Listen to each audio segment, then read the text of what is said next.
What's up? Welcome into your daily Buckeye Blitz.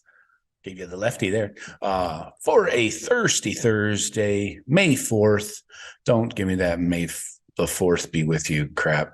I don't want to hear it. I just said it and I hate myself for it. Anyways, it's one of the lamest social media things ever. I'm not a big Star Wars guy. I was back in 79 or 78 whenever the first one came out. Anyways, showing my age there, right? Oh, well. Today, we're talking more NFL draft, but this time from the bright side point of view. This 2024 mock draft, 24/7 released one just yesterday or the day before, I don't know. So they put out their mock draft for the first round of the 2024 draft. So a year from now, these are your first rounders. We're focusing on the Buckeyes, obviously. But this draft is loaded, especially on the offensive side of the ball for the Buckeyes. This could be one of Ohio State's best overall drafts ever. So today we're going to focus on the offense. Tomorrow we're going to talk defense. And the offense is obviously a little bit more loaded, but there's still some studs on defense. Excuse me. So you got to remember, guys that were on the roster as we talk about these draft picks, prior to 2021, anybody that was on the roster gets that extra year, the COVID year, in 2020. So, but anybody that is a recruit who signed after 21 or after does not get that extra year. So keep that in mind. Going forward, eventually we'll be cycled out of these things. But so as we know, the Buckeyes only had 6 players drafted in the last 2 drafts in 2022 and 2023. And when you look at this first round, I'm slobbering all over myself. This is insane. It also tells you, on top of the offensive talent that we're putting into the draft, we also have to replace all those guys. There's going to be some major holes to fill. Say it with me. That's what she said. Very good. You guys are picking it up. I love it. All right. So it's projected right now, according to this mock draft, that Ohio State will have set the new record of 7 first-round draft picks. Fucking mind-blowing, right? I know. Insane. We'll see if it actually happens, though. But let's live in that world for a few minutes.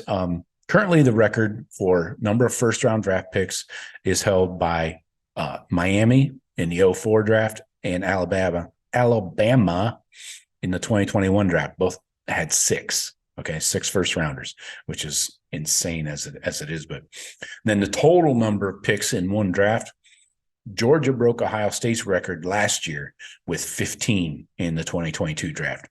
Buckeyes obviously had 14 in the 2004 draft. That team was freaking loaded too. Holy crap. We'll go back to that one someday. Do a little dig into the history books.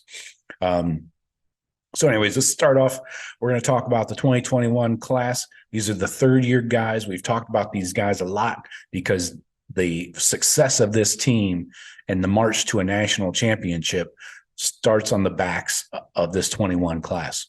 These are your third-year guys. This is what every coach always says, year 1, get acclimated to the program and playing college football. Year 2, learn what it takes, learn the playbook, get ingrained, and then year 3 is when you pop, So let's look at some of the guys that are major contributors that will probably leave early for the draft as third-year guys.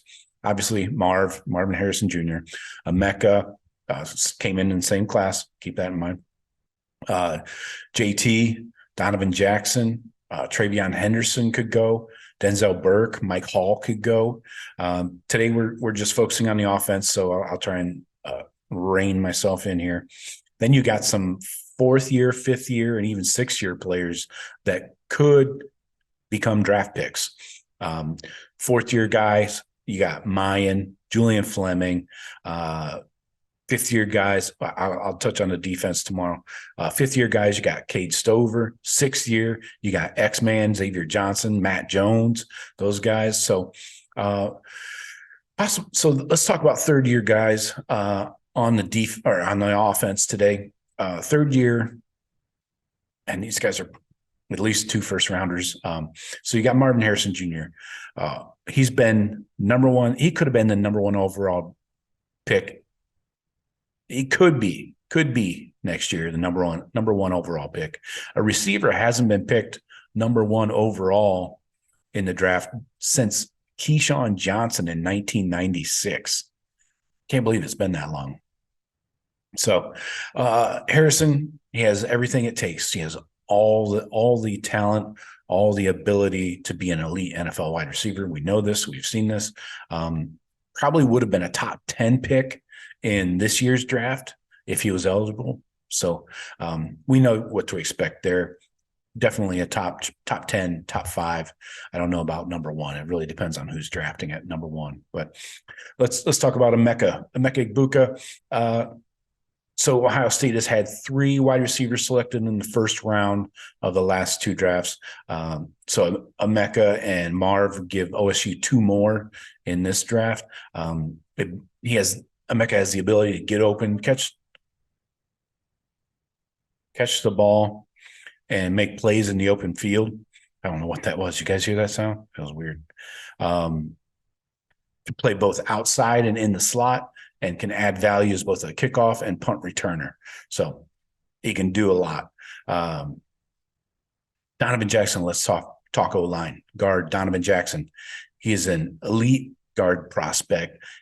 He can squeak into that first round, maybe late. Combination of power and technical skill that really translates well to the league. He's strong as a run blocker and a pass blocker. Very strong in both areas. Doesn't have a weakness. And this year, coming up in 23, he'll be leading an offensive line with an inexperienced left tackle and an inexperienced center. So he's going to get exposed a little bit. And how does he show up? That will really help him on tape and with these NFL scouts and stuff. So let's talk running back. Travion Henderson, definitely a contract year for him. He came into Ohio State thinking 3 and out, probably. He has that home run hitting speed. He showed off as a freshman. He returned to form. Can he return to form in 2023 after an injury-plagued 2022? That's the question. He needs to prove he can be durable this coming year and consistently produce week over week throughout the course of an entire year. He had the broken foot issue last year. So teams saw that tape and, obviously it's an issue. He tried to play through it, just couldn't. But in 2023, let's see that big playability that he showed, that he can be a weapon out of the backfield, not just as a runner, but also a pass catcher. So I think he can definitely get drafted, not in the first round. I'm not saying that, but in early first 3 rounds, I would say, because the NFL just doesn't put value on running backs anymore.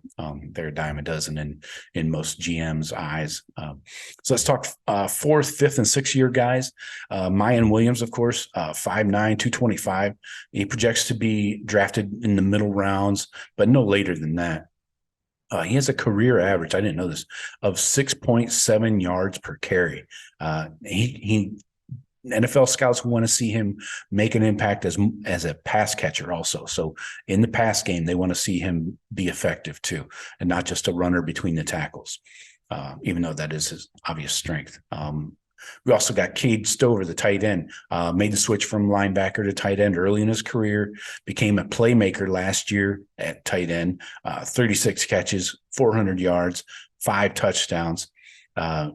He was a little inconsistent as a blocker last year. Remember a lot of those bubble screens and stuff where he'd be late to get out there and block his guy. So 2023, he needs to polish his game this year and could be a possible day 2 pick next year. So who else? Oh, we got Julian Fleming, obviously.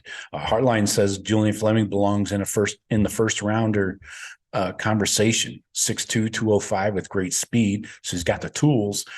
He had 6 touchdown catches over a 5-game stretch last year.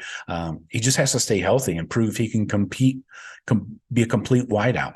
this season. The repeated injuries have set him back over and over with the shoulders, and he's gotten cleaned up. Like, seems like every offseason he's getting a shoulder surgery. So he needs to expand his route tree and be more consistent. And obviously, stay healthy, number one, availability, right? What else? Oh, we got a couple more here. Xavier Johnson, 6-year guy. Hartline loves Xavier Johnson. All coaches do, because he'll do anything you ask him, do it well. Hartline insists that he's an NFL prospect. Don't forget, started his Ohio State career as a walk-on, earned that scholarship. He had 300 yards and 3 touchdowns on just 25 touches last year in 2022. He's a playmaker, both receiver and running back. He's got a versatile skill set, can do just about anything you ask him to, and even has a ton of special teams experience. Don't forget that. So need to give him more touches. Ohio State does to see him move up these scouts draft boards. More touches, the better for Xavier. A couple guys to watch. Kyle McCord, if he pops, this year, assuming he's a starter this season. Ohio State's last 3 starting quarterbacks have gone on to become top 15, first-round draft picks after their 3rd year in college. That's the key. 3 years, it's become a 3-year and out kind of thing. Haskins only started 1 year as a Ohio State's quarterback and was a first-round pick. But probably it's more realistic to see McCord in the 2025 draft, unless he goes nuts, like crazy nuts, nutsy crazy. And last guy, guard Matt Jones, probably would have been an undrafted free agent. He's a 6-year guy too, if he entered this year's draft. But extra year eligibility gives him 1 more year to get more good tape out there for these scouts and NFL guys. He can provide steady interior line play, and has done so over the last couple of years, and was a 6th man in 2021 and started at guard in 22, and then he'll start at guard again this year. So he's got plenty of tape. Let's see improvement for him, and let's see if we can get him into the draft next year. So that's all I got for you for the offense in the 2024 mock draft. Tomorrow we're going to talk defense in the 2024 mock draft and see who's in or out. So don't forget, let me know what you think about that live show, 4 p.m. Eastern. I'll talk to you later. Go Bucks.